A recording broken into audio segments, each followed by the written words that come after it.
Untuk keynote speaker yang pertama, mari kita sama-sama mengikuti sesi ini akan disampaikan oleh Profesor Dr. Masturi MSI dan akan dimoderatori oleh Bapak Sakaria Sebangara SSI MSI PhD.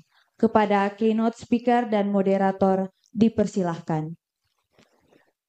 Ya, selamat pagi semuanya. Kepada narasumber, khususnya Profesor Dr. Masturi, saya mengucapkan selamat datang dan terima kasih sudah meluangkan waktu untuk menjadi narasumber dalam kegiatan seminar nasional. Dan saya di sini sebagai moderator akan memandu jalannya seminar. Dan sebagai informasi, sebelum saya memberikan kesempatan kepada beliau, saya membacakan sedikit riwayat hidupnya. Beliau adalah Profesor Dr. Masturi, dosen di Universitas Negeri Semarang. Beliau berdasarkan CV yang dikirimkan kepada kami, beliau di bidang material dan khusus di tahun 2024 ini, beliau melakukan penelitian tentang pengolahan limbah, tahu dan tempe untuk menjadi membran sebagai makanan yang bergizi dan di sini sebagai filtrasi. Dan saya kira penelitian ini menarik dan itu bisa dikembangkan oleh adik-adik mahasiswa nanti ke depannya karena limbah tahu dan tempe juga di Kota Kupang ini cukup besar.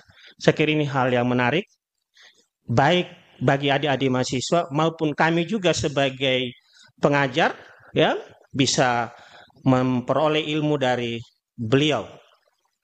Dan waktu presentasi kepada beliau dari jadwal yang diberikan oleh panitia itu 30 menit. 25 menitnya untuk beliau mempresentasikan materinya, 5 menitnya nanti kita diskusi. Dan saya sebagai moderator, Sakaria Sebangara, dosen di Fisika, program studi Fisika FST Undana. Dan untuk tidak memperpanjang waktu, saya memberikan waktu kepada Profesor Masturi untuk menyampaikan materinya. Selamat, Pak, untuk menyampaikan materinya. Kami persilakan. Perkenalkan, saya Mas Nuri. Pada kesempatan pagi hari ini, izinkan saya memaparkan sedikit pekerjaan yang sudah kami kerjakan dengan tim ya di UNES dan dengan beberapa mitra yang ada di Jawa Tengah terkait dengan potensi limbah tahu tempe untuk digunakan sebagai filter atau bahan penyaring atau dalam teknologi filtrasi yang lain. Bagi kami ini sebuah peluang dan sebuah tantangan sebenarnya di tengah meningkatnya kebutuhan atau kebutuhan konsumsi tahu dan tempe di Indonesia ya. Mungkin ini salah satu makanan khas yang banyak dikonsumsi oleh masyarakat di Indonesia. Tak terkecuali juga masyarakat di NTT tentunya. Baik, kenapa tahu tempe ini menjadi menarik? Sebagaimana saya katakan tadi bahwa tahu tempe ini merupakan makanan khas Indonesia, sangat khas sekali. Saking khasnya sebenarnya di negara-negara lain mungkin sebenarnya belum begitu banyak ya, walaupun sekarang teknologi ini sudah mulai diekspor ke negara lain. Bahkan di Jepang tuh konon sudah dikenal itu tentang makanan bertema tahu dan tempe ini. Di sisi lain, tahu tempe ini banyak dilakukan oleh banyak industri kecil ya, UMKM ya, dan metode yang sangat tradisional. Konsumsinya itu kalau kita estimasi itu mencapai sekitar ini salah ketik ini sekitar 7,73 juta kilogram per tahun. Dan masalahnya itu limbah cairnya ya, dari produksi tahu dan tempe ini menjadi masalah serius di lingkungan kita masing-masing ya, terutama dari sisi estetikanya, baunya barangkali itu yang menjadi sesuatu yang perlu kita pecahkan sebagai para akademisi ya. Nah, masalah utama yang eh, apa yang muncul dari industri limbah, industri tahu dan tempe ini tadi ada industri limbah cairnya dan ada limbah padatnya. Limbah cairnya itu pada proses ini sisa pada proses pada saat pembuatan tempe. Limbah padatnya adalah sisa atau ampas dari pembuatan tahu dan tempe ini. Limbah ini kalau kita tidak tangani secara baik tentu akan menjadi masalah yang apa masalah sosial sebenarnya. Misalnya masalah lingkungan itu bisa jadi masalah sosial karena masyarakatnya akan protes kalau lingkungannya jadi bau, menjadi tidak nyaman, tidak sehat. Nah, ini sesuatu yang perlu kita carikan solusinya. Nah, mungkin saya agak cepat saja. Nah, salah satu potensi yang ini sebenarnya sudah banyak dikembangkan oleh teman-teman di biologi dan di kimia ya. Salah satu pengolahan limbah tahu dan tempe ini adalah melalui teknologi fermentasi. Fermentasi dengan bakteri anaerobnya Cystobacter celinum, nah, di mana dengan teknologi fermentasi ini kita bisa membuat atau memproses limbah tahu tempe ini menjadi sebuah material, jadi sebuah bahan yang orang mengenal sebagai nata de soya. Nata de soya ya, kalau untuk kelapa kan namanya nata de coco. Ini kalau tahu tempe kita menyebutnya sebagai nata de soya. Dan ketika kita teliti lebih jauh, ternyata nata de soya ini ternyata dia berpotensi untuk kita kembangkan dari sebuah membran. Tentunya dengan beberapa treatment ya, treatment. Karena sifat dari apa namanya membran ini melalui proses penumbuhan atau inokulasi bakteri ini menghasilkan membran-membran kecil yang sangat kecil. Membran ini tentu eh, di satu sisi menjadi menarik karena kecil ya, tapi kalau untuk aplikasi yang lebih eh, tertentu ya, misalkan aplikasi untuk penyaringan air kecil, membran kecil ini tentu tidak bisa kita pakai ya. Maka ada beberapa treatment yang mungkin bisa kita pakai ya, dan nanti mungkin teman-teman terutama adik-adik mahasiswa kalau yang tertarik dengan kerjaan ini bisa dicoba lagi ya ini. Ini sebenarnya penelitian 2 tahun ini ya. Saya dengan beberapa tim dan juga ada rumah tempe di sekitar UNES kami lakukan penelitian bersama untuk apa namanya mentreatment membran nata de soya ini. Nah, yang pertama nata de soya sebagai membran untuk teknologi filtrasi air limbah.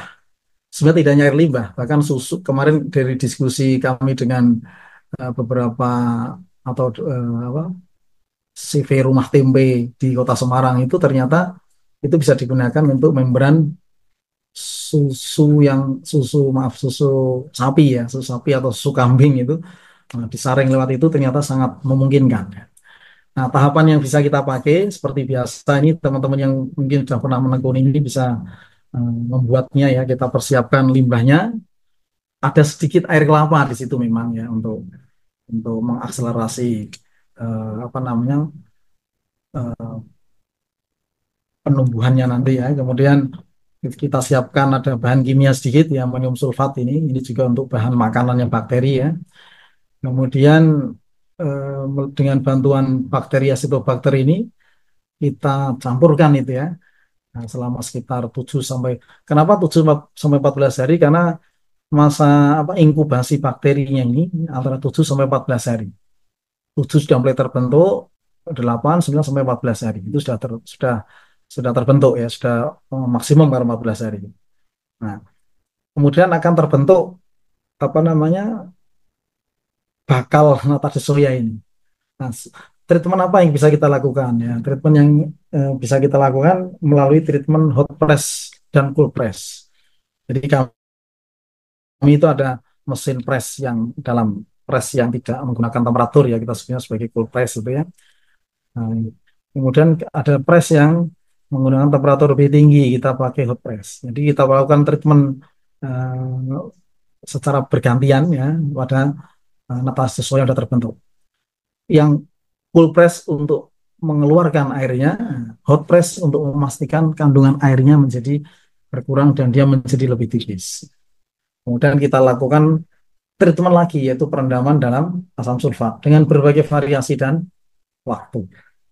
Nah, ternyata kalau kita lakukan uji SEM ya, uji SEM itu uji untuk uji morfologi dari nata deso yang sudah kita lakukan treatment tadi, ternyata eh, permukaannya ya, permukaan ini cenderung kalau kita lihat ini berbentuk ada ada titik-titik pori yang sangat kecil. Pada saat konsentrasi H2SO4 atau asam sulfatnya 15%, ini masih agak rapat. 20%, nah mulai mulai terbentuk pori agak lebar ya. Dan pada saat 25% kita naikkan menjadi lebih lebar. Nah, kita juga melakukan variasi komposisinya ya. Jadi karena ada limbah tahu, tempe, ada yang jadi di beberapa di percobaan atau di eksperimen ini kita melakukan limbah tahu tempe dicampur atau limbah tahu saja atau limbah tempe saja. Ternyata hasilnya didapatkan juga berbeda-beda. Nah, ini kalau kita lihat porositasnya ya, porositas pada saat konsentrasi HDSO4-nya 15% ya. Ternyata porositasnya 51%, malah tinggi ya.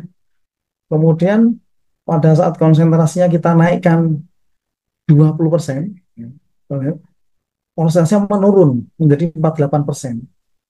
Jadi ada dugaan, ini masih dugaan, ya, ada dugaan eh, secara ukuran pori memang meningkat, sedikit meningkat, tetapi apa ini bahasa dugaan ya, rontokan dari apa akibat adanya H2SO4 itu diduga juga membuat porositas atau pori-pori yang kecil itu menjadi tertutup atau jadi penyempitan pori yang kecil-kecil.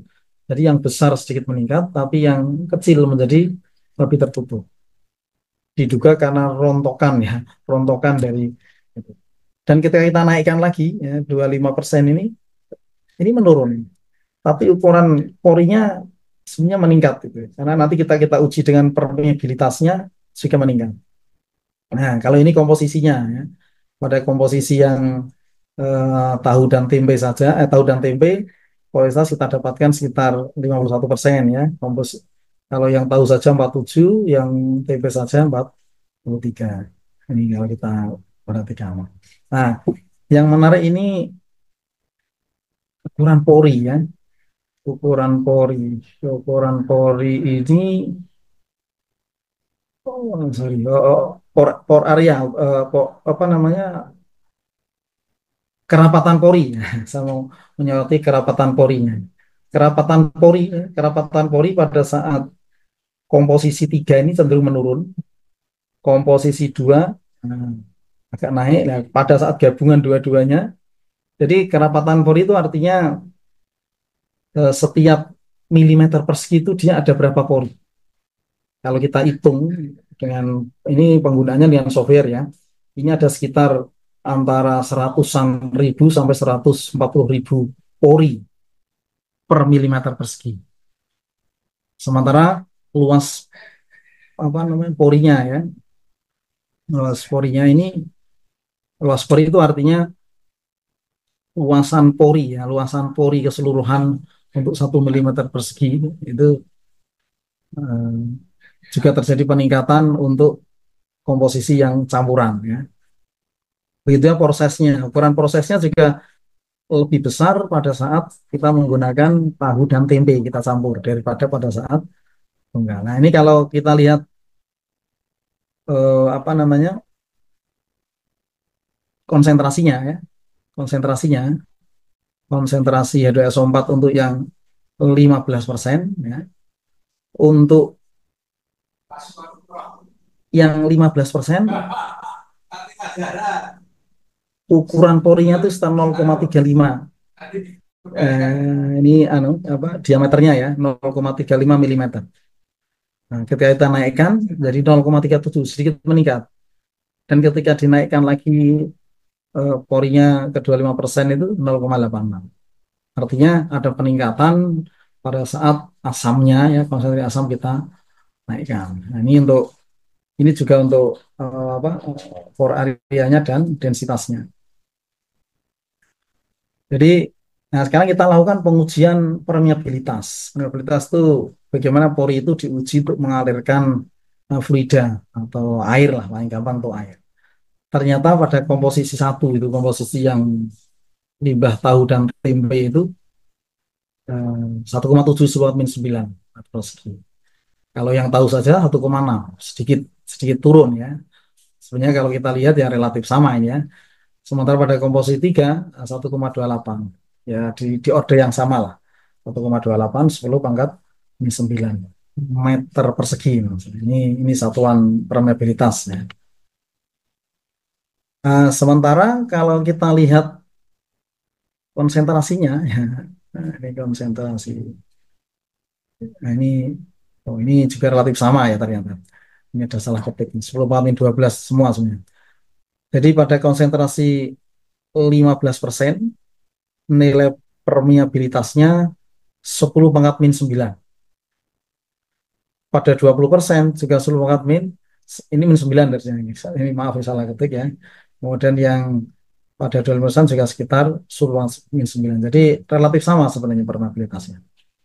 Tapi ukuran porinya sedikit meningkat. Itu untuk aplikasi filter filter apa nama tadi air limbah ya.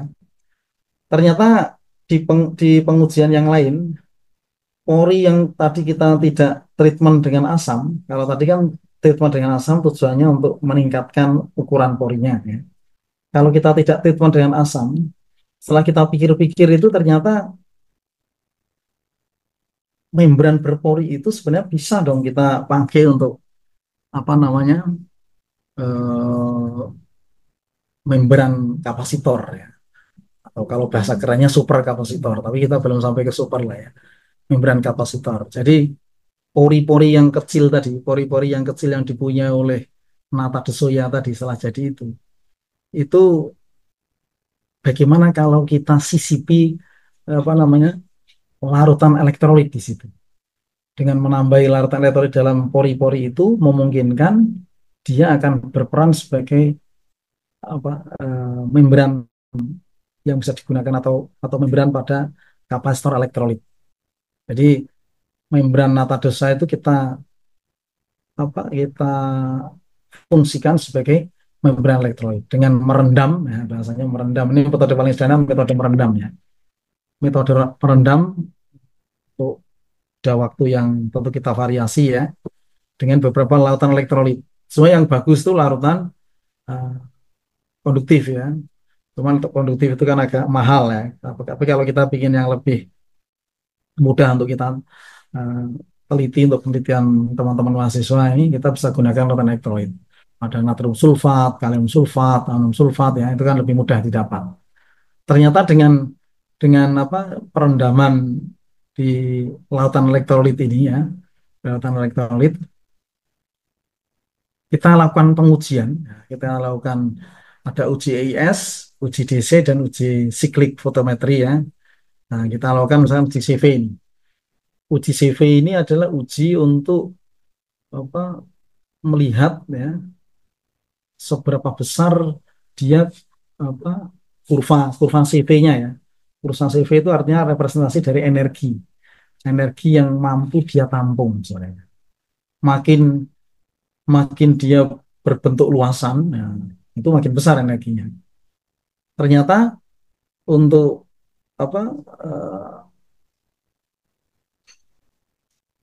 berbagai rate rate karena di alat itu kan ada rate-nya ada 10 milivolt per sekon, 20 milivolt per sekon dan seterusnya ya. Ternyata kurva yang dimunculkan itu menunjukkan dia memiliki kemampuan untuk menyimpan muatan, artinya menyimpan energi di situ. Ditunjukkan dengan kurva CV yang berbentuk luasan. Ya. Dan kalau kita lihat, apa namanya, kita menggunakan pada saat natrium natrium sulfat ini Na2SO4. Nah, ini yang bagus apa? Memang ini anu ya, rate rate pemindaiannya. Kita lihat pada rate pemindaian 10 milivolt per sekon. Begitu juga pada larutan elektrolit yang kalium sulfat. Ini juga cenderung memiliki area CV ya, kurva CV yang juga menjanjikan ya. Sekali lagi ini untuk optimasinya memang perlu kita treatment lagi ya. Tapi ini untuk penelitian awal kita bisa melihat ini ada potensi sebenarnya bisa kita gunakan untuk sebagai membran elektrolit pada kapasitor. Kalau ini pada amonium sulfat, nah ini masih cukup kecil juga ya luasannya, tapi tetap ada peluang juga ya. Ada peluang juga untuk bisa kita apa optimasi juga. Kemudian pada uji CD, jadi uji CD itu charge discharge. Jadi kapasitor itu kan diisi, kemudian di discharge, dikosongkan. Nah, uji CD yang bagus itu uji yang apa namanya pengisiannya cepat, hilangnya lama kan itu ya. Jadi kapasitor yang bagus seperti kita kalau punya baterai gitu ya, baterai yang ngecas bagus itu kan kalau ngecasnya cepat bisa lama. Itu idealnya ya. Tapi kalau setidaknya itu ngecasnya lama, makanya juga lama. Setidaknya begitu ya. Jangan ngecasnya lama, makanya sebentar. Uji CD itu untuk mengetahui performa itu. Nah, membran ini setelah kita uji ternyata dia relatif simetris. Kalau simetris artinya antara ngisi dengan membuangnya itu relatif sama ya. Artinya memang dia belum belum belum ya belum bisa menjadi teknologi yang eh, ngecasnya cepat, ngisinya cepat ya. Nah, kemudian discharge-nya lama. Tidak. Ini masih relatif simetris. Kalau kita lihat ini, jadi ngisinya ngisinya kira-kira berapa ini ya? 2,5 menit hitam ini ya. Atau 3 menit, 2,5 menit. Buangnya juga sekitar 2,5 menit atau 3 menit. Hampir sama. Ini secara gambar kita lihat relatif simetri. Artinya ini menunjukkan bahwa eh, membran ini relatif baik bisa kita pakai. Artinya tidak tidak mudah muatan yang hilang ya. Dia mampu mengisi dan membuang dengan relatif seimbang ya. Yang bagus memang kalau ngisinya cepat, buangnya lama. Ini juga kalau kita lihat amonium sulfat ya, kalau tadi kan natrium sulfat dan kalium sulfat. Kalau ini kita lihat yang amonium sulfat juga relatif sama, relatif relatif simetris juga. Kalau pada yang merah ini natrium sulfat, dia pengisiannya sekitar di 2 sekon ya, pembuangannya sekitar 4 sekon. Sementara yang amonium sulfat sedikit lebih lama memang ya, pengisiannya lebih lama, pembuangannya juga lebih lama. Itu peluang yang mungkin bisa salah satu peluang lain ya, selain tadi filtrasi untuk air atau untuk susu hewan. Kalau di NTT itu kan banyak itu susu dari sapi atau dari apa yang lain ya. Itu salah satu yang bisa dilakukan adalah memfiltrasi itu memastikan bakteri itu tidak tidak apa berhasil tersaring. Nah, itu ukuran pori yang tadi itu memungkinkan untuk menyaring itu. Nah, ternyata ya tanpa dilakukan treatment dengan asam sulfat tadi itu justru bisa kita manfaatkan juga untuk bahan separator istilahnya, bahan separator atau membran pada kapasitor ya. Dan ini memang menjadi tantangan bagi kita untuk mengembangkan ini ya, karena ini memang baru dilakukan di penelitian awal. Saya sengaja mempresentasikan ini karena melihat topik seminarnya itu kan tentang potensi sumber daya alam untuk ini mungkin satu hal yang bisa kita lakukan bersama-sama yang mungkin teman-teman yang ada di NTT bisa memulai barangkali ya di Jawa juga bisa memulai syukur bisa berkolaborasi ya kalau memang ini menjadi hal menarik untuk bisa kita lakukan bersama. Nah ini dari uji semnya kalau kita lihat ya, pori-porinya terlihat sangat kecil ya pada nata desat yang amonium sulfat. Nah, ini relatif merata ya. Kalau yang natrium sulfat seperti berbulu-bulu ya. Jadi porinya itu seperti apa ada pori yang agak melanjang ya. Ini juga ada pori yang kurang merata ya. Kemudian yang untuk nata desoya yang apa ini atau sesuatu tanpa treatment ya. Ini bentuknya masih semacam ini. Nah, mungkin demikian sedikit yang bisa saya paparkan, mungkin tidak begitu banyak ya. Saya lebih tertarik kalau ini kita nanti diskusikan ya. Monggo Pak Zakaria, Pak Moderator, saya kembalikan ke moderator.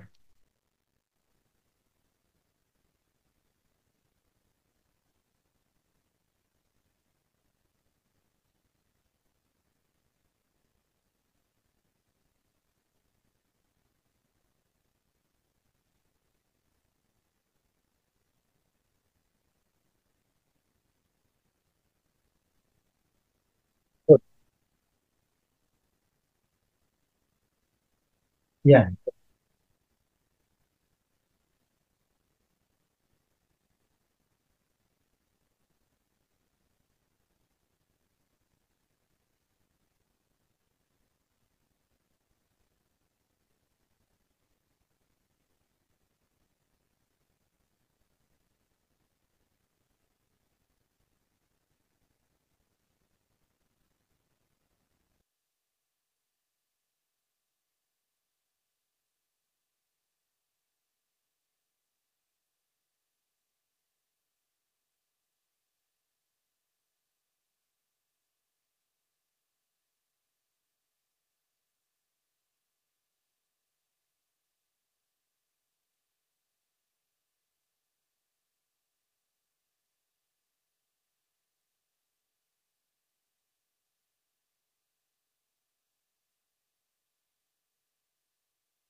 oke. Ya, ya, terima kasih Pak Zakaria dan terima kasih em, yang bertanya tadi Mas apa tadi? Lupa. Ya, begini, memang ada sisi kelemahan pada saat kita menggunakan apa membran atau apapun lah dari bahan alam. Biasanya salah satu kelemahannya itu apa namanya dia degradable, degradable, degradable artinya dia tidak akan bisa bertahan sangat lama ya. Tetapi kalau menurut hemat saya, memang membran membran yang diproduksi dari bahan-bahan bahan-bahan sisa semacam ini ya itu memang jangan tahan terlalu lama ya karena kalau terlalu lama juga apa itu kan teknologi penyaringan ya nanti apa penumpukan penumpukan apa material yang disaring di pada membran itu akan menjadi masalah kalau itu terlalu lama. Kalau sisi kualitas ya kualitas penyaringan terus terang kami belum melakukan pembandingan dengan yang ada di pasaran ya karena memang ini masih tahapan awal artinya kita baru mengukur misalkan ukuran polinya kemudian permeabilitasnya ya. Tapi kalau ingin dia memiliki kekuatan mekanik yang bagus beberapa beberapa apa namanya peneliti yang pernah saya baca misalkan itu dia memberikan material-material penguat. Jadi membran itu diubah menjadi membran komposit. Artinya material penguat yang dia akan menambah kekuatan mekaniknya. Salah satu penguat yang bisa dipakai misalkan itu silika ya. Silika. Jadi pada saat ini juga menjadi menarik ini ya. Pertanyaan ini menjadi menginspirasi kita sebenarnya. Pada saat pembuatan nata di tahap-tahap awal itu, kalau tadi kan hanya diberi bakteri, memang untuk penumbuhan, untuk inokulasinya ya. Mungkin kalau teman-teman mau mencoba itu, pada tahapan itu juga bisa diberi silika barangkali ya. Silika ini berfungsi sebagai penguat sebenarnya, karena sifat mekanik dari silika adalah apa penguat ya. Sehingga nanti membran atardesanya membran komposit. Ini salah satu yang bisa kita bayangkan ya. Nah, tapi kalau kalau sisi kekuatan lama, durabilitas dan seterusnya, nah, terus terang kita belum melakukan uji sejauh itu Mas ya. Dan itu mungkin menjadi pekerjaan menarik teman-teman ya kalau ingin menekuni dan mencoba itu bisa kita lakukan beberapa treatment sebenarnya. Salah satunya tadi ya, dengan dengan dicampur atau diberi penguat pada saat pembentukan membrannya, di awal-awal pembentukan membrannya. Tapi material itu bukan material yang membunuh bakterinya ya, karena kalau material itu membunuh bakterinya, misalkan dikasih material apa ya, titania ya, titanium oxide itu kan atau zinc oxide itu kan memiliki apa, efek fotokatalis ya, itu dikhawatirkan bisa membunuh bakterinya. Tapi dicari material yang dia memiliki sifat mekanik bagus, tapi secara secara apa namanya, pengaruh dia tidak membunuh bakterinya untuk pada tahap apa tadi, inkubasinya. Nah, kira-kira begitu Mas ya. Jadi memang belum dilakukan pembandingan secara klinis ya dengan membran yang ada di pasaran. Terima kasih itu Pak Zakaria. Oke, saya kira jawabannya pas ya. Oke, mungkin satu orang lagi dari ruang live dari sini. Kalau tidak ada, saya lempar ke ruang Zoom. Masih ada? Satu orang? Oh iya, ada di belakang. Ya. Baik, terima kasih atas kesempatan yang diberikan kepada saya. Perkenalkan saya Regina Dakosta Api Atadale. Saya akan memberikan pertanyaan, kira-kira bagaimana transformasi bahan baku tradisional tahu tempe tadi yang berubah menjadi membran, apakah dapat berkontribusi pada efisiensi sumber daya dan inovasi teknologi di era revolusi industri 4.0? Dan jika ada, menurut Bapak, apa saja tantangan teknik dan ekonomi dalam proses tersebut? Terima kasih. Ya, oke. Pertanyaannya berat sekali ini ya. Berat sekali ini. Ya, oke Mbak, saya coba jawab. Jadi ini kan kita berangkat dari keberlimpahan apa namanya? Terus terang saya termasuk mungkin salah dari dari banyak orang lah ya yang melihat sampah, limbah, kemudian sesuatu yang tidak berguna itu pasti bisa kita manfaatkan ya. Sebenarnya tidak hanya limbah tahu tempe ini, limbah apapun sebenarnya pasti ada potensi. Terkhusus untuk limbah tahu tempe ini, saya membayangkan kalau ini bisa kita manfaatkan ya, kita bisa manfaatkan, kemudian kita optimasi manfaatnya, kemudian kita bisa gunakan sesuai kebutuhan. Misalkan untuk filter tadi, memang dia tidak akan memiliki daya tahan yang cukup lama. Tapi justru karena dia tidak memiliki daya tahan yang cukup lama, maka perputaran penggunaan limbah itu akan menjadi tinggi. Artinya limbah itu akan banyak terpakai. Guyonannya orang ekonomi kan gitu. Kalau produk terlalu bagus, nanti nggak ada yang beli lagi, dan limbahnya nanti malah nggak kepake-pakai limbah yang mau kita olah. Jadi saya membayangkan kalau limbah itu bisa kita pakai untuk filter misalkan ya, kemudian orang menggunakan filter dari limbah itu, artinya limbah itu akan banyak difungsikan, ya, artinya tidak, dan itu akan berkontribusi pada tadi ya, ekonomi sirkular ya. Jadi bahan-bahan yang tidak terpakai akan kita pakai. Mungkin akan jadi masalah baru lagi lah, limbah yang terbuang tapi jadi limbah baru Pak. Nah itu nanti dipikiran lagi lah ya. Tapi kalau kita bisa mengolah sisi limbah itu menjadi barang yang bermanfaat, itu menjadi kontribusi yang nyata lah ya. Apalagi sampaikan Pak Dekan tadi ya, itu untuk kontribusi hilirisasi ilmu kita, ilmu fisika yang mungkin di beberapa sekolah sekarang itu menjadi ilmu yang mungkin paling menakutkan ya, sehingga sedikit yang berminat ya. Barangkali dengan kita berkontribusi di hal-hal yang sederhana begini, itu bisa menjadi penyemangat adik-adik kita untuk menekuni fisika kira-kira. Kira-kira begitu mungkin Mbak ya. Makasih Prof. Saya kira sudah dijawab ya tadi Mas ya. Artinya pasti akan berkontribusi karena namanya limbah diolah menjadi sesuatu barang yang jadi itu pasti akan berkontribusi. Apakah dampaknya cukup besar? Berarti butuh waktu untuk dilakukan kajian yang cukup panjang maksudnya. Tapi minimal dia bisa mengurangi limbah untuk menjadi sesuatu yang bermanfaat. Saya kira itu intinya yang disampaikan Pak Prof tadi ya. Sebelum saya tutup ini, mungkin satu pertanyaan saya Pak Prof. Tadi itu di persiapan bahan tadi awal itu ditambahkan air kelapa. Sementara sudah ada nata de coco yang mungkin kualitas membrannya itu sudah ada begitu di pasaran. Tapi kenapa harus perlu tambahkan air kelapa? Artinya seolah-olah pemikiran saya, kalau tanpa air kelapa tadi, berarti tahu tempe itu tidak bisa jadi membran, limbahnya begitu. Tadi waktu persiapan bahan pertama kali tadi itu ada sedikit penambahan air kelapa, sementara sudah ada membran nata de coco begitu. Mungkin itu ya. Apa ya? Sudah itu yang kedua, rusaknya pori tadi itu karena penggunaan asam keras kah? H2SO4. Nah, kalau itu dia penggunaan asam keras itu menyebabkan rusak, bisa nggak kita gunakan asam moderat? Mungkin itu, Prof. Terima kasih Pak Zakaria, mohon izin. Jadi sebenarnya tidak pakai air kelapa pun sebenarnya nggak masalah.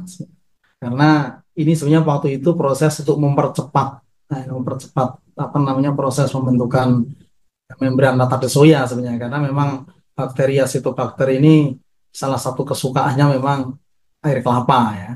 Jadi memang untuk mempercepat sebenarnya sifatnya kalau di kimia itu mirip katalis gitu ya, katalisatornya. Tapi kalau tanpa itu juga sebenarnya bisa.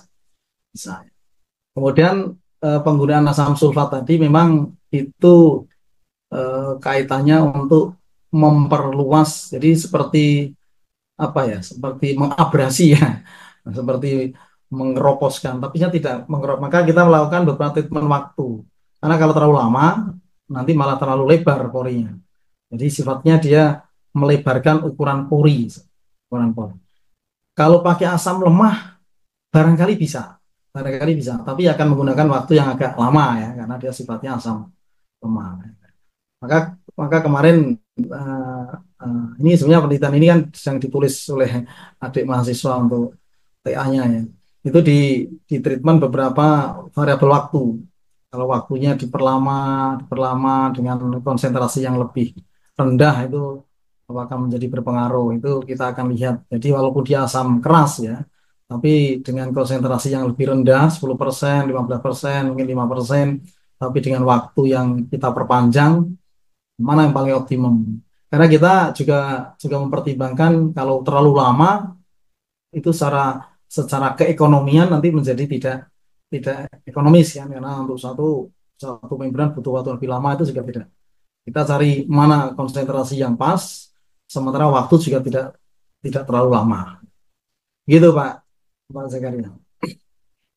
Dengan demikian, saya moderator dari Profesor Dr. Masturi. Sekian dan terima kasih. Dan waktu saya kembalikan kepada MC, dan mari kita tepuk tangan untuk Profesor yang memberikan materi yang sudah luar biasa. Sekian dan terima kasih. Baik, terima kasih kepada keynote speaker pertama kita, Profesor Dr. Masturi MSI, dan juga kepada Bapak Sakaria Sebangara SSI MSI PhD yang telah memoderatori sesi keynote speaker yang pertama. Baik Bapak Ibu, selanjutnya ada sedikit tanda terima kasih berupa plakat dan sertifikat yang akan diberikan secara simbolis melalui Zoom kepada Bapak Profesor Dr. Masturi MSI. Oke. Sorry.